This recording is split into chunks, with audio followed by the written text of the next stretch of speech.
Welcome, everyone, and thank you for joining our webinar.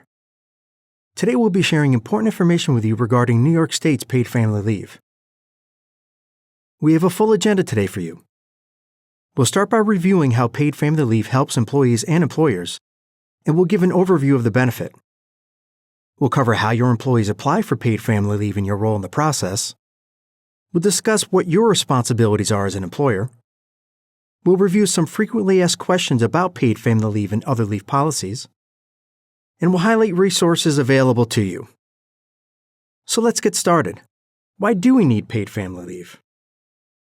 For too long, employees have struggled to maintain their jobs when they needed to care for a loved one during a specific time of need, whether that was welcoming a new baby, caring for a sick family member, or dealing with family pressures when a loved one is deployed abroad on active military service. These pressures can affect job performance and spill over into the workplace. Research shows that paid leave increases the likelihood that employees will return to work, which increases retention and ultimately lowers costs for you as their employer. So New York took action. Governor Cuomo worked to develop the strongest and most comprehensive paid family leave in the nation. And in April 2016, paid family leave was signed into law. Paid family leave is employee-funded insurance that will help employees be there for their family when they're most needed. Workers across New York no longer have to choose between caring for the loved ones and the jobs because we now have employee-paid insurance to help in these critical times.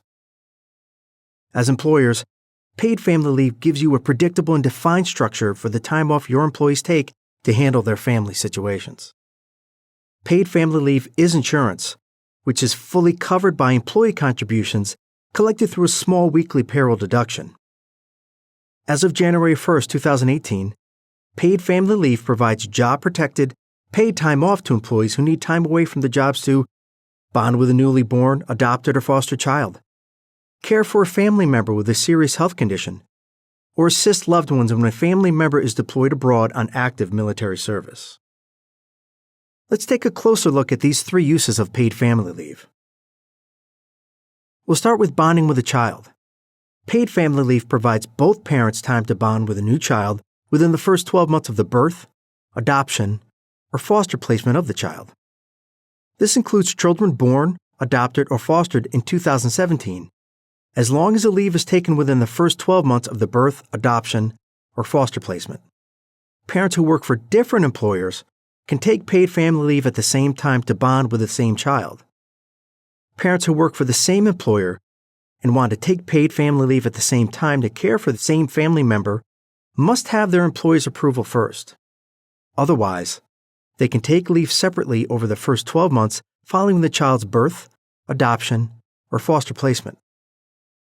It's important to note that expectant mothers cannot take paid family leave for their own pregnancy. They can take it after the baby is born because paid family leave is used to care for family members. Paid family leave is also available for employees to care for a family member with a serious health condition, which we'll define in a moment.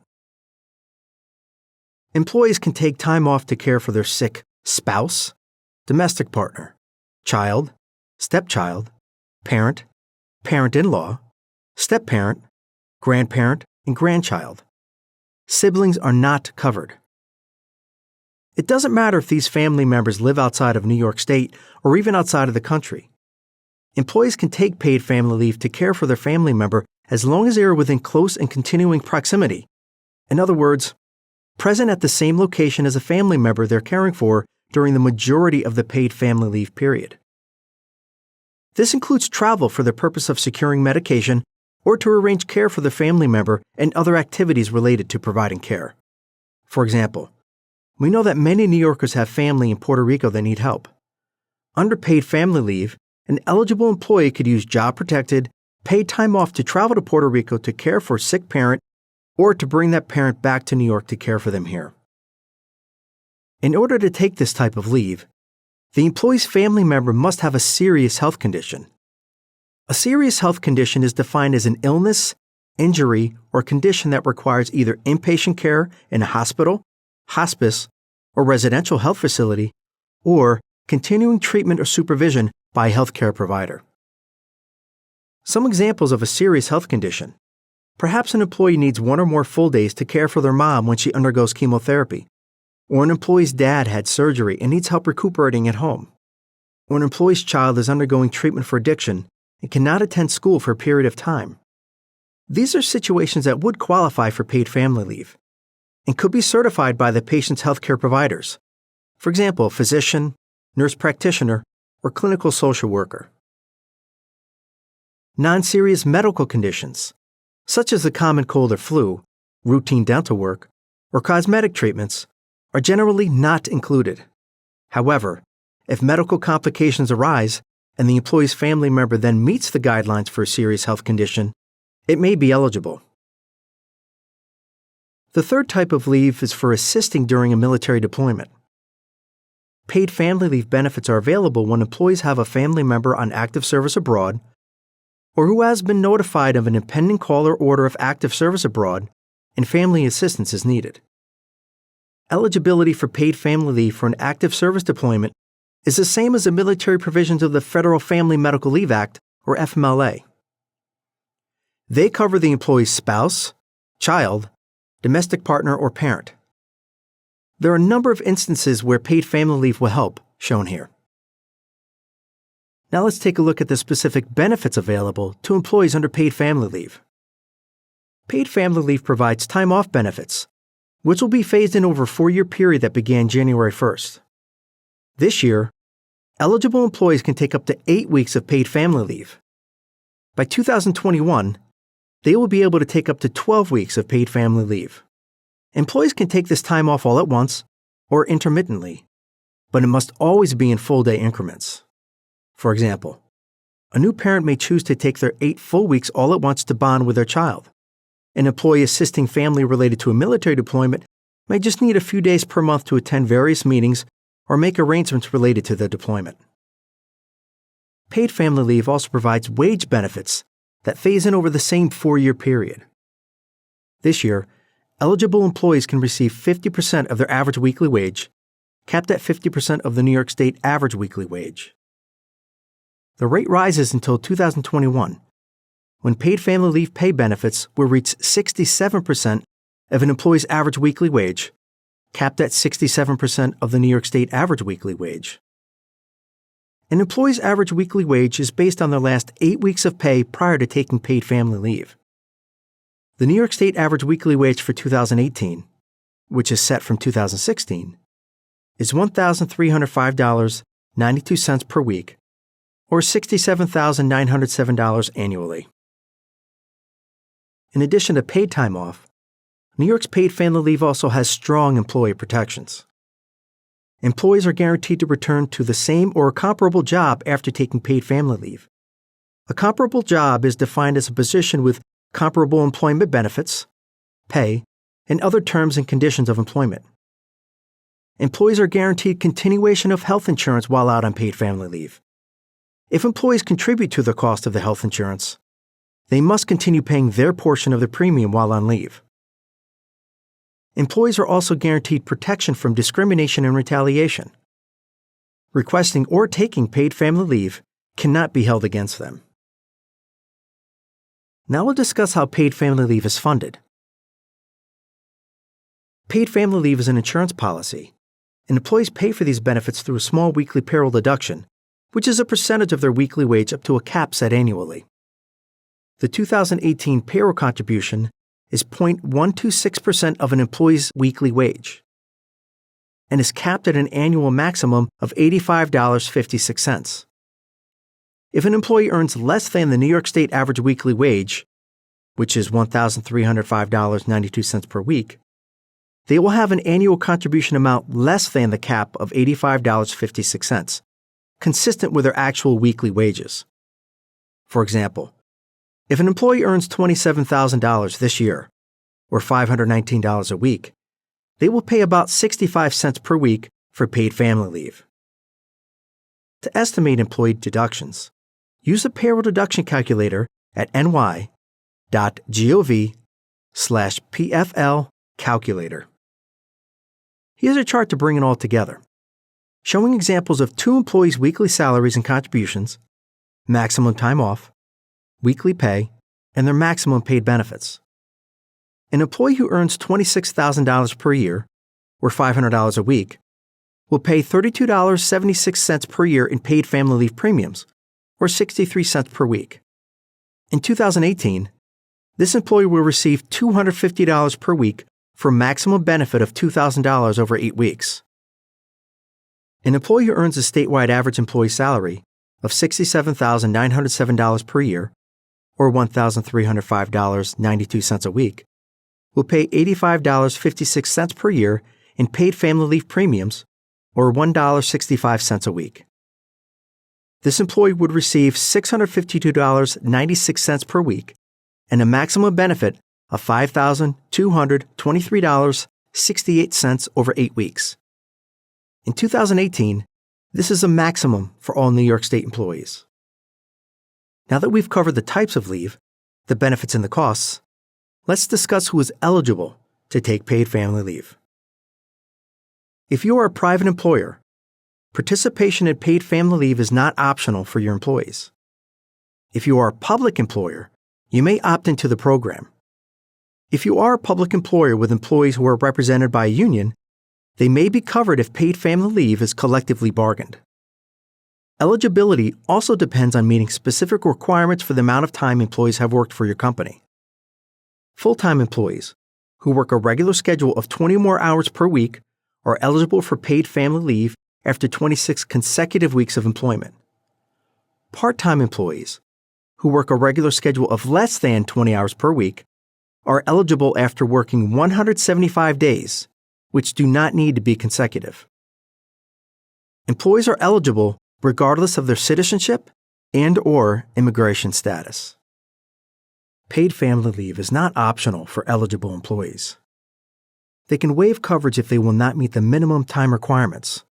In other words, if they regularly work less than 20 hours per week and won't work 175 days in a year, or if they regularly work 20 more hours per week but won't be in employment 26 consecutive weeks. Seasonal workers are a good example of this, as they may work full-time, but for only 3 months out of the year.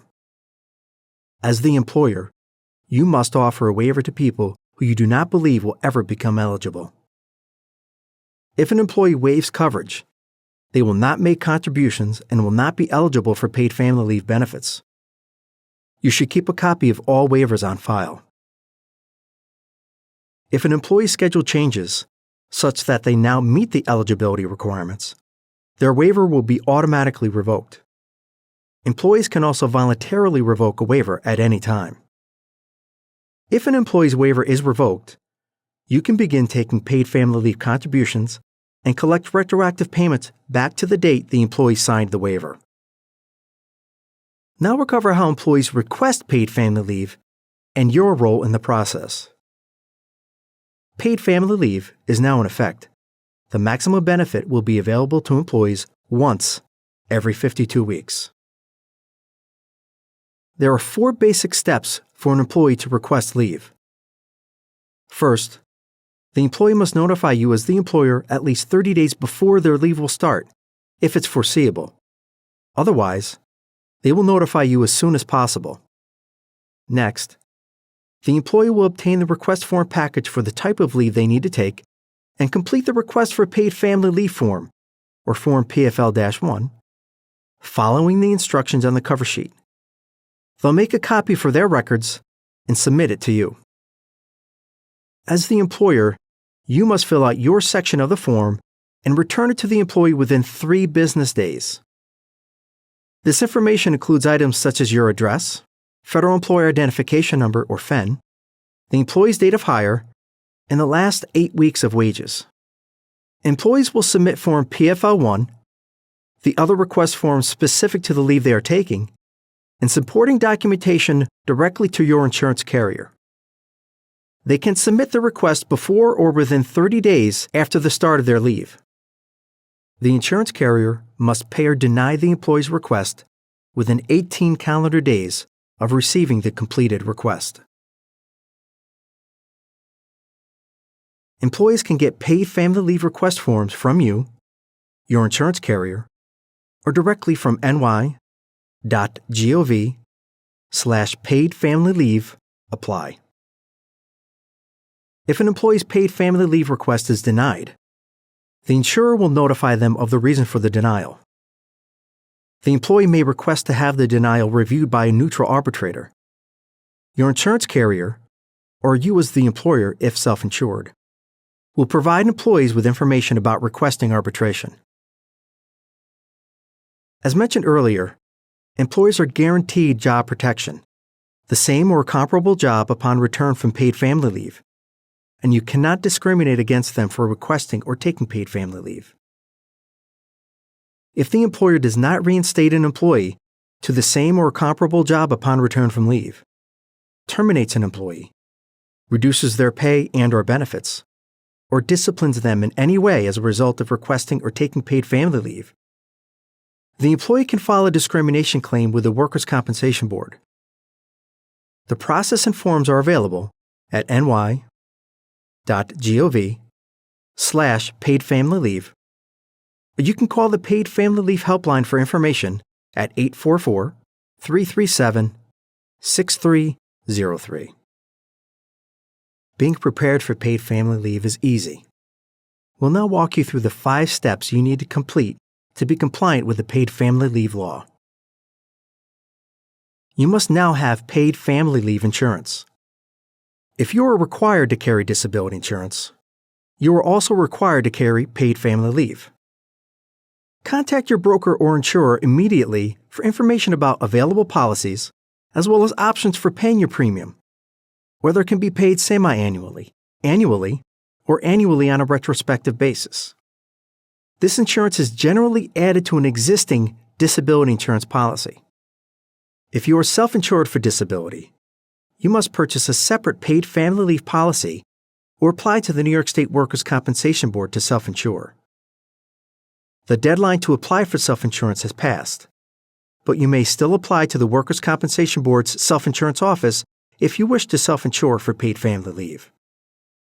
For a list of insurers offering paid family leave policies, you can visit the Paid Family Leave section of the Department of Financial Services website at dfs.ny.gov/PFL.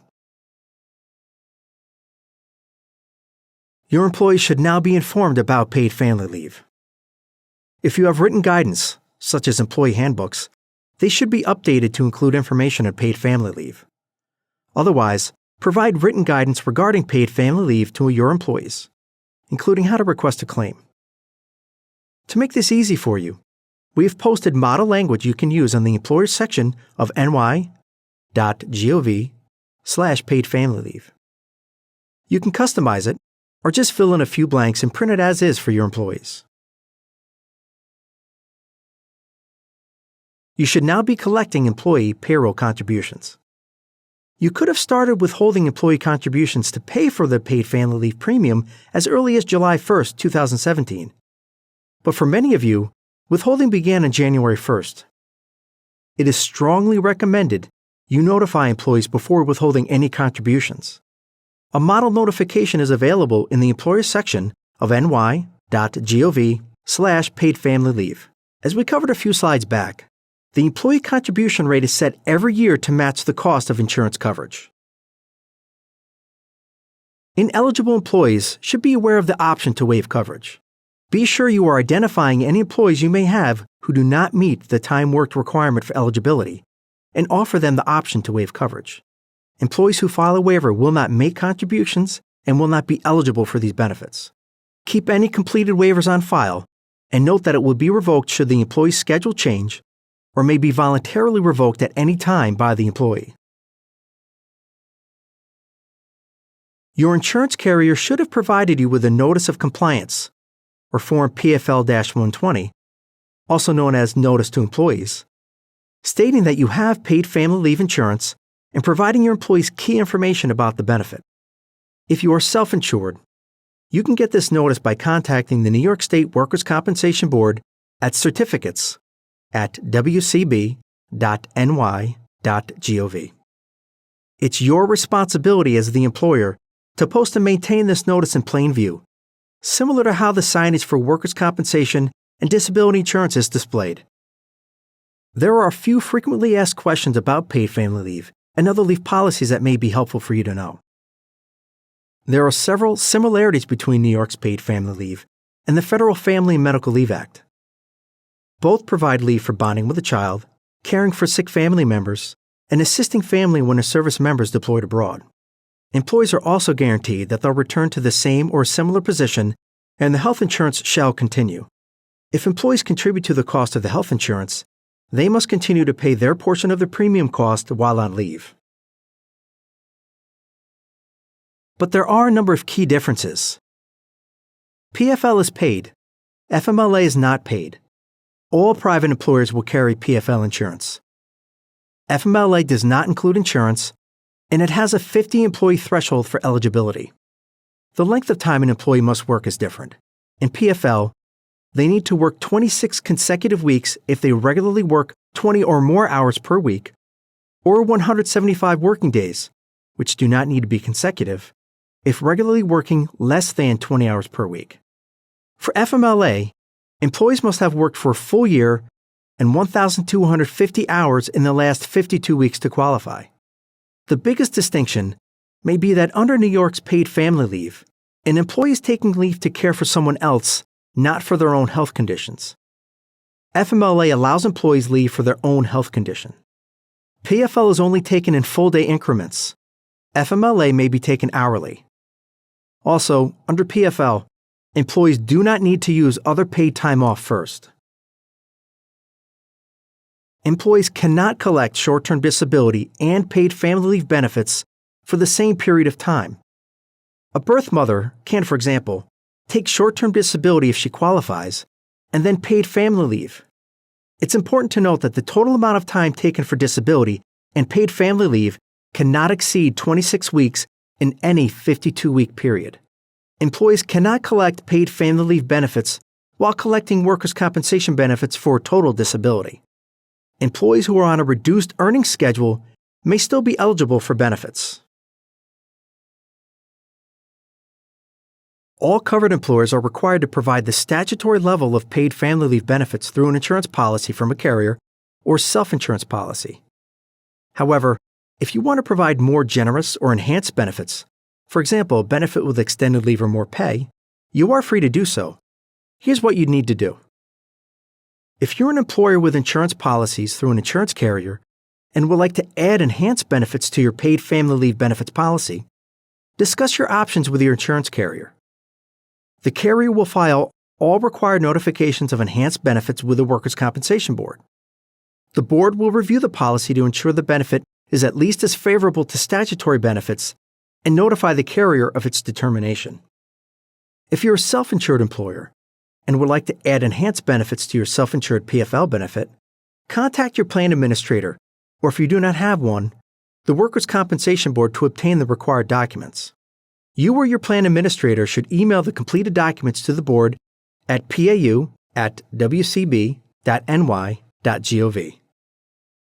The board will review the benefit to ensure it is at least as favorable to statutory benefits and notify you of its determination.